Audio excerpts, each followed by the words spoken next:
Hello everybody, Ben Rogers here, the Raptors Digest, reacting to the Denver Nuggets 104-89 Game 7 win against the LA Clippers, Ryker. We didn't think we'd have a game reaction for a while, but both you and I said we should definitely do one on this game tonight. Ben, you're going to have to break it down for me. I swore off of basketball after the Raptors got eliminated. It looked grim for us Raptors fans, but you know what? The Milwaukee Bucks are out, and now Mr. Kawhi Leonard, he's also been eliminated. It looked like he was on the fast track to the finals, Ben, but not today. Not when Mr. Canada, Jamal Murray, is there to say, no, no, no. Yeah, no, this was just too exciting to watch, and obviously we won't dive into this like we do Raptors games, but first of all, we got to give a shout-out to Jamal Murray for showing that Canadian pride and taking a guy that... he did bring Toronto a championship. This, we're going to meme Kawhi a bit in this podcast, but, we love Kawhi. We respect him for what he did for this team, but obviously it was some cheese that he ended up leaving the Toronto Raptors roster for the Clippers, even though he didn't do it to spite the Raptors or anything. He just wanted to go home, but basketball-wise, didn't look like the greatest move for Kawhi, and Jamal Murray came out with 40 points and torched the LA Clippers, and Jokic had 16 points, 22 rebounds, 13 assists, and the Clippers had no answer in this game. They were running this really trash defensive scheme where it was a 2-3 zone, and they'd randomly double them at the open court, and with all the three-point shooters and the passers the Nuggets have, it made no sense. They're running ISOs for Kawhi. It looked like a Playoff P and Kawhi Leonard. Playoff P was rubbing off on Kawhi Leonard tonight. Playoff P, the guy he decided to leave Kyle Lowry for, Pascal Siakam as a prime second option. And Playoff P had 10 points, 2 of 11 from 3, 4 of 16 from the field. Kawhi himself, 14 points, 6 of 22 from the field. Ryker, this is just exhilarating as a Toronto Raptors fan to watch, because even if you like the guy, you gotta hate the Clippers if you're a Raptors fan. Oh, absolutely, Ben. And how impressive is it, though, for the Denver Nuggets to come back not only once in this playoffs from the 3-1 deficit, but twice now against, again, a team with the reigning NBA champion and finals MVP, Kawhi Leonard. Ben, putting Kawhi Leonard into an ISO is never a bad call. That man can score. Tonight he just couldn't get it done, it seems. And it's funny because him and Paul George, they had both been playing well for the last couple game stretch, even though they were losing games. But Game 7, we look back at last year. We look back at playing the 76ers in that Game 7 series, what the Raptors were able to achieve, what they were able to channel into Kawhi Leonard and unleash. It seems like they weren't able to duplicate that over in LA. I think that is, that's got to be the ultimate satisfaction there for a team that's left with a little bit of a sour taste in their mouth after he left. Yeah, but the thing about isolations is you don't want your offense to be exclusively ISOs. You want players to be in rhythm and the ball to flow, and catch your isolations within the flow of an offense. You swing the ball, the floor's a bit spaced as you make your drives and stuff. So yeah, that really isn't the case for the LA Clippers, and they just don't have the offensive schemes that the Toronto Raptors had last season. And Ryker, there's been obviously nothing will ever invalidate the Toronto Raptors championship last year. Any people that sort of allude to that, say anything about that, that's just foolishness. But this kind of quiets everyone that says it was just Kawhi that brought Toronto the championship. Because even with, he was almost an MVP. He was an MVP candidate last season, Paul George, even with a supporting cast that everyone says was the deepest in the league and all these sorts of things. He couldn't get it done. Not only couldn't he get it done, he couldn't get past the second round against a team that they were heavily favored against with a 3-1 lead, Ryker. This validates the Toronto Raptors supporting cast. It should put to bed anyone saying that Kawhi just simply carried the Raptors last season, even for how blasphemous that is in its own right.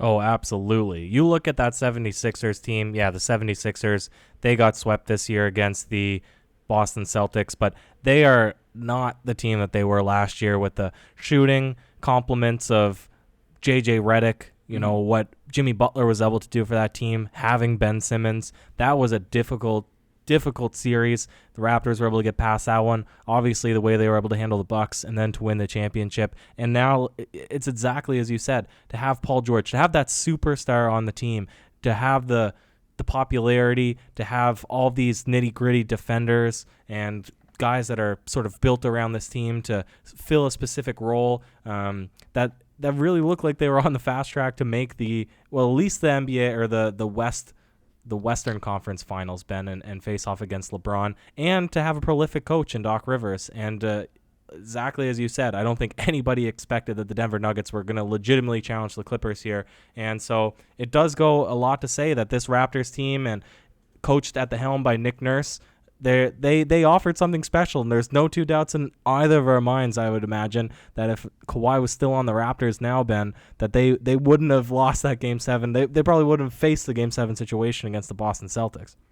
Yeah, like if the Toronto Raptors had Kawhi on the team this year, just imagine the lineups they could run, and we could probably do a whole what-if situation on if Kawhi stayed, but I think we run through the East this season, and then the only real competition as we have is the Lakers in the finals, and even then, just the well-roundedness, Spicy P being a second or third option, even with his struggles, just wouldn't be as effective on the team. Being the number one option, Spicy P right now, when he struggles to shoot the ball, it's tough. But not having the defense focused on you would just take his elevated game to a whole new level, because this season, Spicy P did take his game with his shooting and his dribbling. It didn't really show up at post bubble, but going into the season, it would have been it was a real nice improvement. But even with the jumps of guys like Fred VanVleet, who took another step this year, Norman Powell, who doubled his scoring total, a healthy OG Anunoby, I think we run through the East this season. And looking at the rosters, I don't see a team in the Eastern Conference this year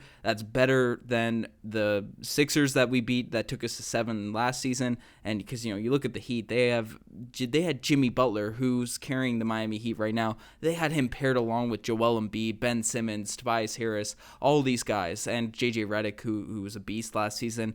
I don't see a team better than the Sixers in the East this season. I don't see a team better than the Milwaukee Bucks last year, who had Malcolm Brogdon, who was like a 50-40-90 guy in the playoffs. So, I think we run through the East and then probably get over the LeBronto curse in Toronto if Kawhi stayed.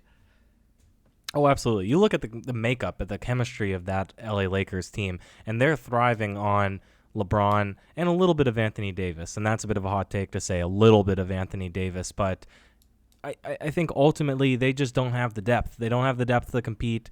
They don't have the caliber of players that the Raptors would have if they faced them in the championship. And then you put an all-star stopper, right? Not only is Kawhi Leonard one of the best scorers in the NBA, but he's probably the best defender. He's probably the best on-ball defender in the NBA. Counts. Maybe not consistently, but you want to get a stop, definitely. If you're going to pick a guy to go one-on-one with any player in the league, you're going to pick Kawhi Leonard. Mm-hmm. On defense. I would who was even a close second there? OG Anunoby. Yeah, so you got two of them on the same team. But yeah, I don't think we're being Raptors stands here too hard, Ben. I think it's very easy to imagine that the Raptors would have had a very legitimate, very strong chance of winning a back-to-back title, and that's what's unfortunate, that Kawhi wasn't willing to extend his contract just for a year or two to run it back, maybe three-peat, and then go home and bring it back to LA. But I guess ultimately, I don't know what to say. It's a happy moment. It's a selfishly happy moment, Ben. Yeah, for sure. Because every Raptors fan is different. Every NBA fan, basketball fan is different. But I'm not someone that roots against Kawhi himself, because he did bring us a championship and all that sort of stuff. But the Clippers, they're just such an unlikable team, in my opinion. They have a lot of guys that especially as a Toronto Raptors fan, Lou Williams, who kind of trashed on the Raptors after we didn't want to sign him back. Montrezl Harrell, who is a pest. He went at Chris Boucher in Instagram comments and stuff. He can be annoying on the court and all that sort of stuff. Patrick Beverley, who goes out there talking like he's the best defender in the league, saying that the Clippers are going to take over. Steve Ballmer, who's sending people from the Clippers organization to Raptors games to sort of recruit and scout Kawhi during the season while he's on this team that everyone knows was our shot at a title, to sort of have that added distraction there. Playoff P, a guy that, I liked him, especially as an Indiana Pacer when he was on his come up, but different things that he said where he's kind of writing off different teams, and especially in that Dallas Mavericks series, just kind of saying, oh, it's not the Mavericks defense and stuff, and he's just an annoying guy off the court, specifically when you get into some of the different stuff with Doc Rivers and all that. But Marcus Morris, there's a bunch of guys. Marcus Morris attacking Luka Doncic's legs and stuff. The makeup of the roster is very unlikable, and the fact that they did all that stuff to get Kawhi, as a Raptors fan, you just got to be jacked to see them get knocked out early, not reach expectations, and the fact they traded like 7 first-round picks, Ryker. Kawhi could leave after the end of the season. They traded 7 first-round picks to get Paul George and clear that cap space and stuff. It's just great to see. Great to see. And I'm just gonna let your enthusiasm speak for itself, Ben. I don't think I need to add anything extra to that. That was one of the best spiels that I've heard you or me have on this podcast. No, it's exciting stuff. And do you want to hear a hot take surrounding Kawhi Leonard right now, Riker? Yeah. It's not hot saying he's probably going to come back to the Raptors, because I don't see that happening. Maybe if enough people want that, we could make a video on that, if that potentially could happen in 2021 maybe. I don't know when he's a free agent, but I could see him, if the Clippers continue to underperform, I could see him end up going to the Lakers when LeBron leaves that team or inevitably retires.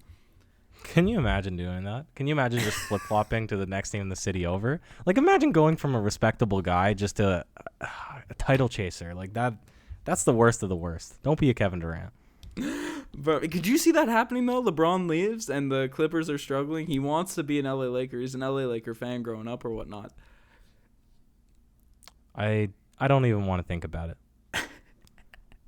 We got big fish to fry, Ben. We're tracking Giannis, so we'll just take this glorious moment and then let him figure out the rest.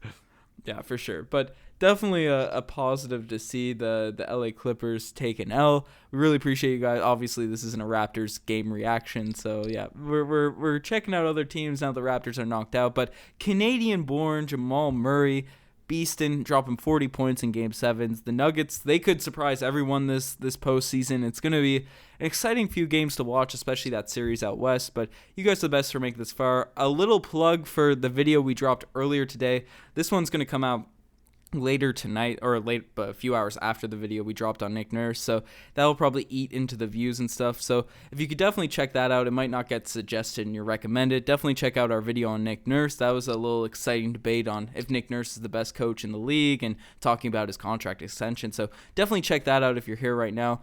But you're the best to make this far. Check out the Twitter and Instagram, that video, and all that sort of stuff. Riker, any last words? Happy days, Ben. Happy days. Woo! Cheers.